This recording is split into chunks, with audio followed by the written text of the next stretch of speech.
Hello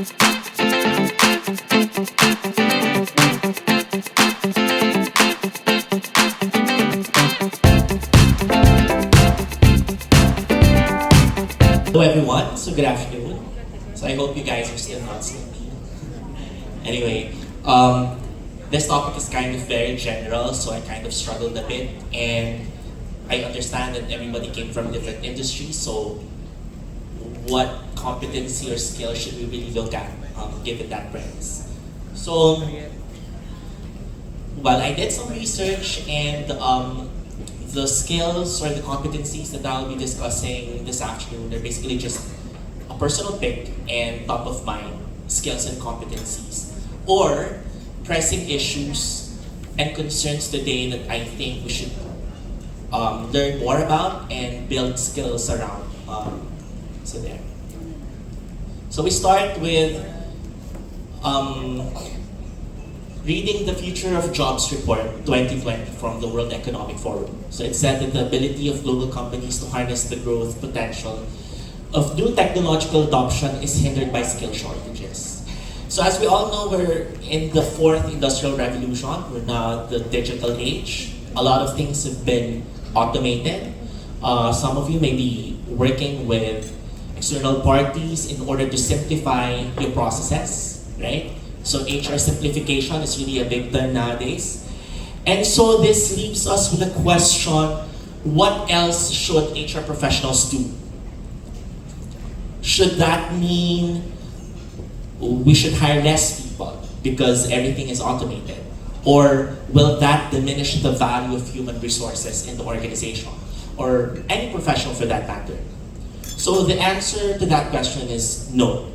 Robots will not actually replace us as workers, but in the process, we just need to find out what are the skills that are really very important.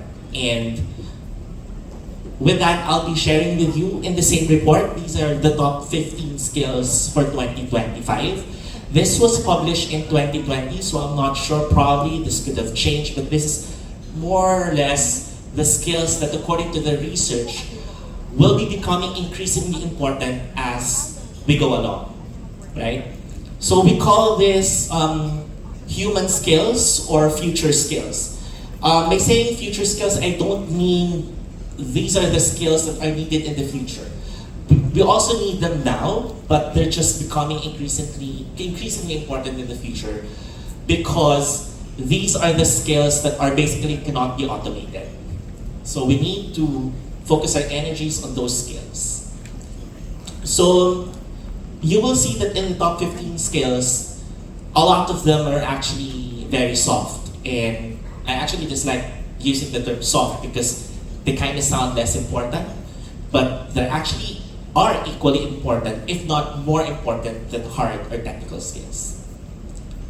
So again, the messaging before I go on with the topic is we need to focus our time, energy, and resources on skills and competencies that will future-proof our company and our talent.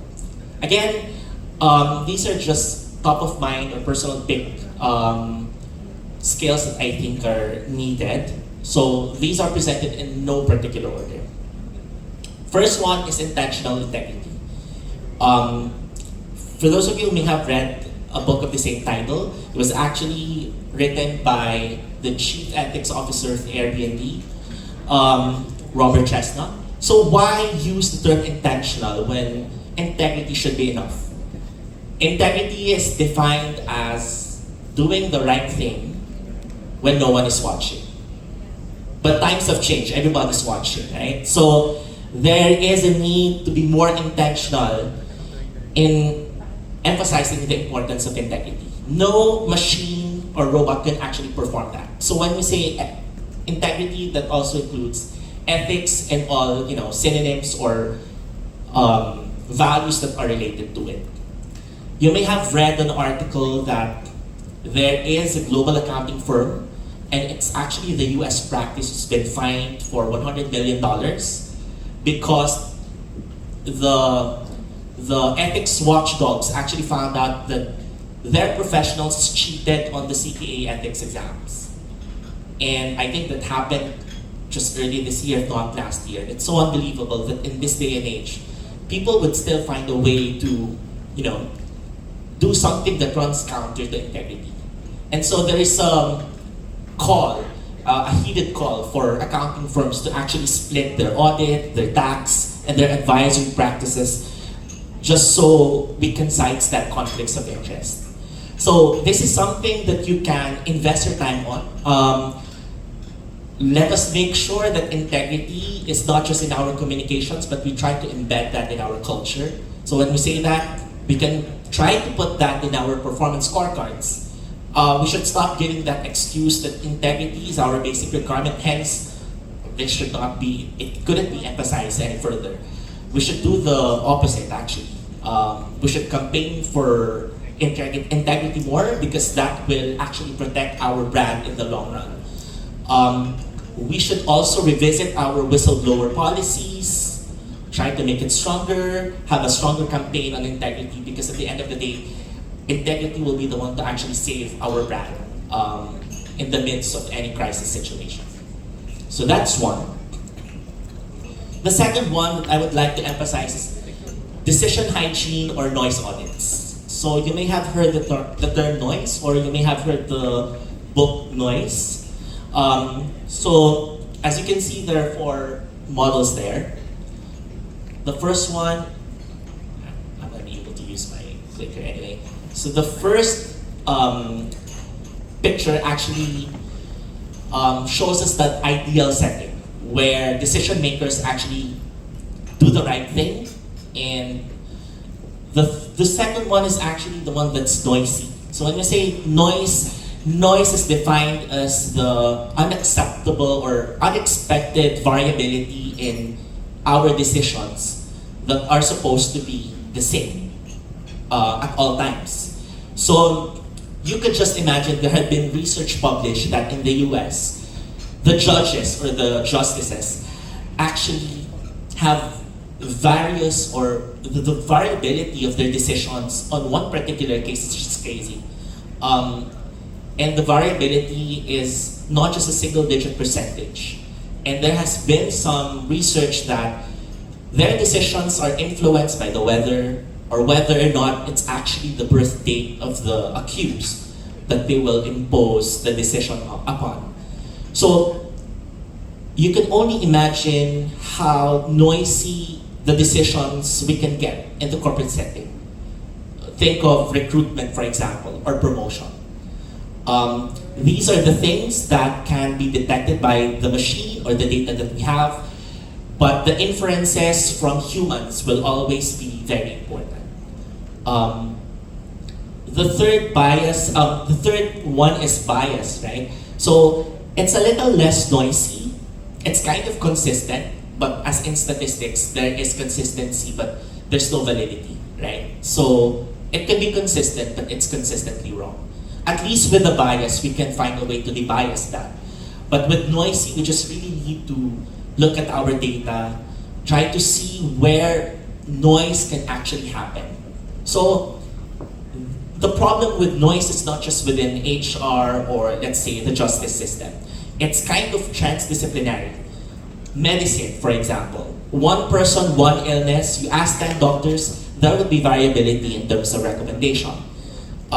Getting patents, for example, or child custody cases. So these are very important social issues that are not kind of overlooked by people. But when you do your research, this is something that's kind of urgent.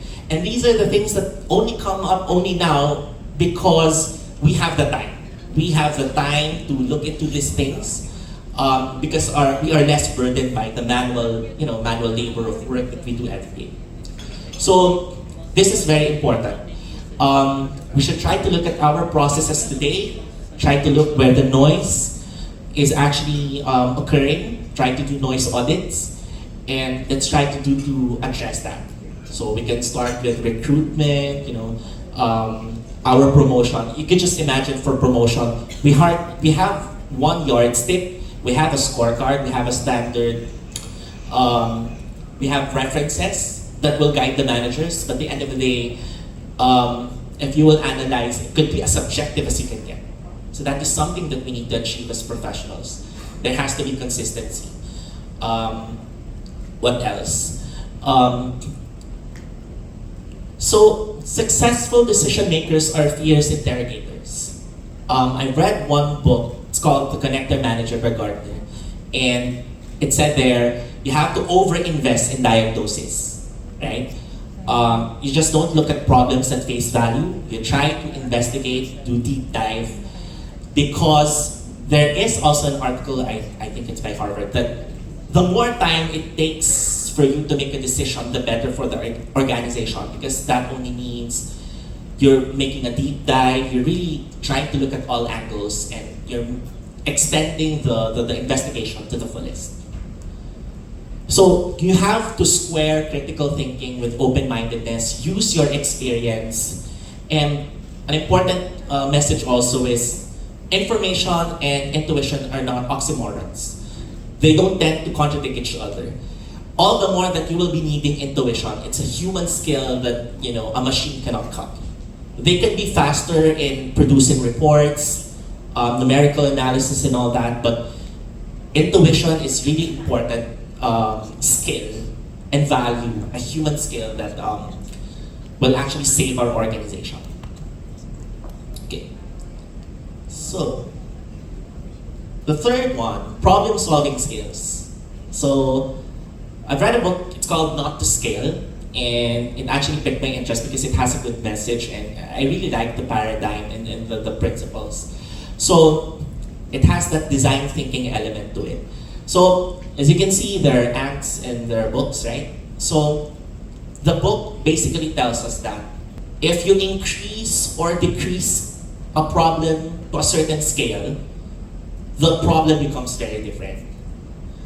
People have that, convenient thought that if a problem's become bigger, then we just need to do things, more frequently, or we just need to increase the amount of action that we need to do in order to address the problem. But basically, we need to understand that there are different angles to it, and we need to leverage scale in order to address problems. So, for example, think of a book and a human reading a book. So, you can't find anything anomalous about it. It's a normal thing. But if you reduce the book to a size of an ant, and you go to me and ask, can the ant actually read as well? So this is not the question of whether or not the ant can read. Because granting for the sake of argument that, ants have the same intellectual capacity of humans, the answer would still be no. The ant won't be able to read just because the book has been reduced to a size where the molecular bonds are so strong that flipping the pages of the book wouldn't be possible anymore. So, having reduced that book to a certain scale, the problem has already changed, and you have to think differently. So, I'll be giving an exercise, just an example scenario. Then probably, again, this concept is transdisciplinary, so we can apply it to human resources and to other issues that we have in the corporate setting. So it's called the scalar tool exercise. So let's say, for example, our problem is, because we're pro-environment, and we want to make sure that more people are using bicycles every day. So the question or the problem is, why aren't we having as many people as we want to use bicycles? Okay, can have that as an example. Probably because the bicycle isn't that attractive to the people. Probably it's not ergonomic, or probably it's too pricey. Yeah, I understand there could be some bicycles that are really pricey, right? Or so if you focus on the product, it could be an industrial design problem. But when you try to zoom out and you try to think of a different perspective, probably in that community, the streets aren't designed for cars and bicycles to coexist. It will be dangerous for people to actually ride a bicycle if we do that in our community. So having that different perspective, the problem has already changed. It could not be just a simple product design problem. It's also has become an urban design problem, right? So in that case, if you have a different perspective, you will be coming to a different person to solve the problem. Then the third one is, because the sample that was used was in the US, I understand that it's there are some bicycle sharing services that you can go to there. So probably if you zoom out a little more and try to widen your perspective, then probably the issue is not with the streets, with the product, but it could probably be a service issue, right? So there has to be a service issue that need to be addressed. Then finally, policy design problem. Probably the government isn't leveraging on changing the policy to make sure, for example, that every Sunday or every weekend, a road is closed and only bicyclists can actually cross or traverse that road, right? So having this mindset, having different perspectives, or using scale to actually approach a problem will kind of help organizations. And as professionals, we have to learn to be comfortable in, adjusting our scale. We need to be able to comfortably move, to zoom in and to zoom out a certain problem. And in that process, we need to find the most feasible point of intervention that we can do. So probably for some of you, they may be more comfortable under the industrial design problem. And I'll try to resolve the problem using that approach. But for some, they might be more comfortable with policy design problem. Same with your organization. If you do this exercise with all your leadership team, or for example, your employees, or just yourself, within yourself, you will find the most feasible point of intervention that you can do. But you don't dictate that to other members of the organization. Let them find in the process where they can actually help resolve the problem. So we can use this model to a lot of issues, for example, retention, or hiring, for example, making our brand attractive. So we can get different perspectives and we can have different ideas on how to approach that particular problem. Next that I would like to emphasize is emotional intelligence. I know you may have come across it several times. So in a way, IQ helps you land on the job, but EQ is the one that will help you keep that job for a long time. And the thing that we need to focus on are the leaders and the managers, especially the managers. The managers will actually drive the culture of your organization.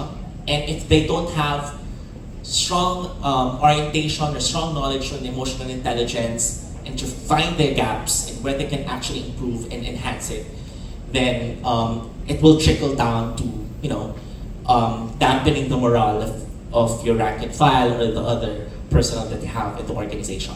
You start with self-awareness. I'll just do this very quick. So, being self-aware, according to emotional intelligence, means being able to label your thoughts and emotions. You just don't say, I just feel bad, right? You try to say, are you disappointed? Do you feel cheated? Or are you hopeless? So you try to define what you're actually feeling and try to find the source of that frustration or whatever it is that you're feeling. And that is the first step for you to be able to embrace emotional intelligence. The next one is self-regulation. If you're able to find the source of your emotion, then you will be able to put around you some guardrails on how to treat other people. So that's the next step. The third one is empathy. Empathy is basically the opposite of self-awareness. So if you are aware of your thoughts and feelings, then empathy means you're also aware, or you may have an idea what's happening with your direct reports, for example. Why are they behaving in a certain way?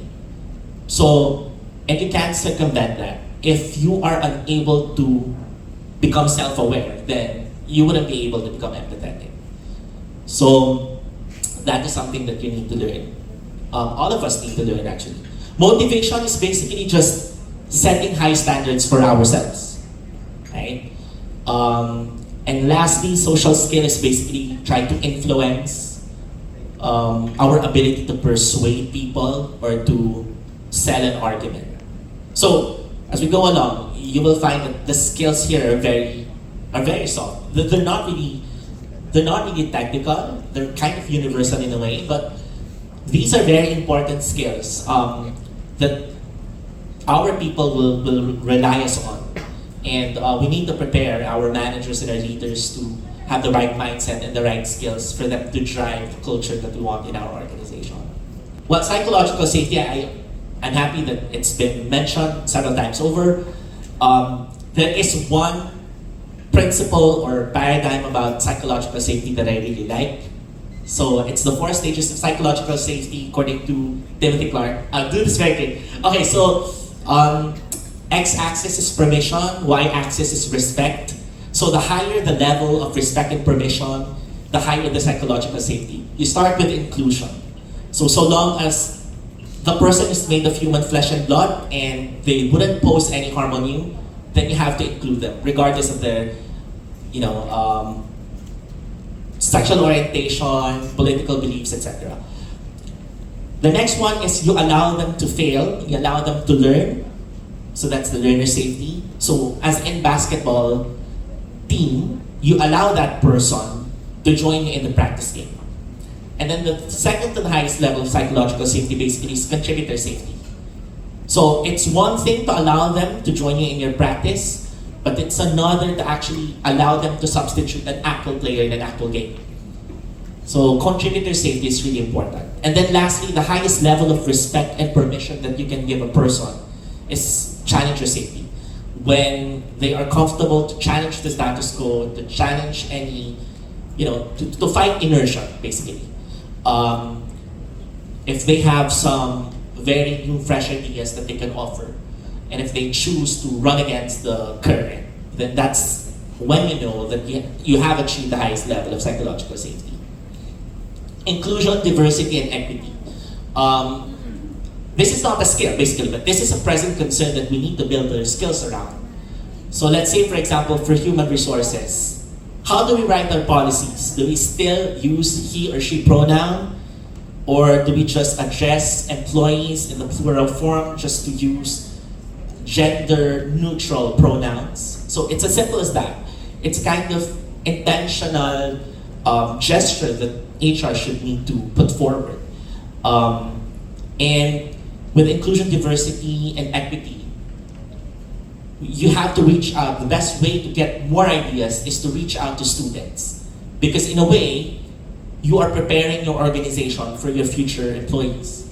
To get ideas, how they think the organization should look like that is more inclusive and diversified and more equitable. And ESG and sustainability, we kind of feel that this is kind of far off, but it's actually very important that as human resources professionals, we champion this because this is one of the most urgent and serious threats, right? Climate change has an impact not just on the economy because of investment losses, it also has an effect on mental health because when the temperatures are high, crime rates are higher, there are more incidents of crime in the area. And so if you think that you are not from a manufacturing company or you think that you have nothing to do with ESG, you're actually wrong because everyone will be affected by this, right? All of us, we have put our money on some investments. Because of climate change, there could be some, your investments could be derailed by if companies are closing because there are some things that are no longer sustainable.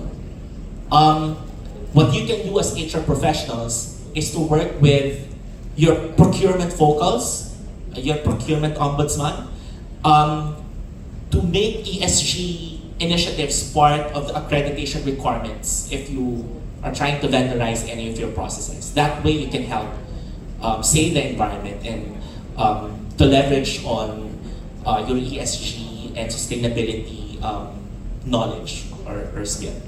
Okay, so this is a sample that we have in a company. And then lastly, I think social media eminence. If you see somebody on social media who's a social influencer, everybody can do that. So this is something that we should also learn as professionals and the employees as well. Creating our own content. You don't have to just depend on your marketing team. They could just simply lay down to you the guardrails and the guidelines, but everybody could be as creative as they can be. Allow them use social media to further promote the culture that you want to to promote in your organization, right?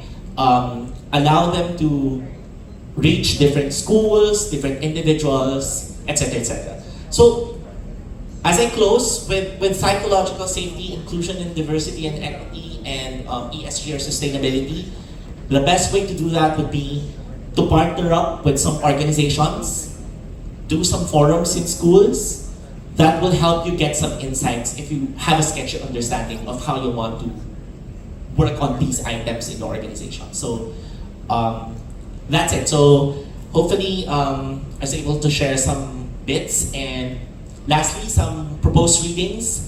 If you want to check them on the internet, I highly suggest them. During the pandemic, I was able to catch up on reading, so I was really glad that I was able to do that, because if not, I wouldn't be here to share anything with you at all. So with that, thank you very much.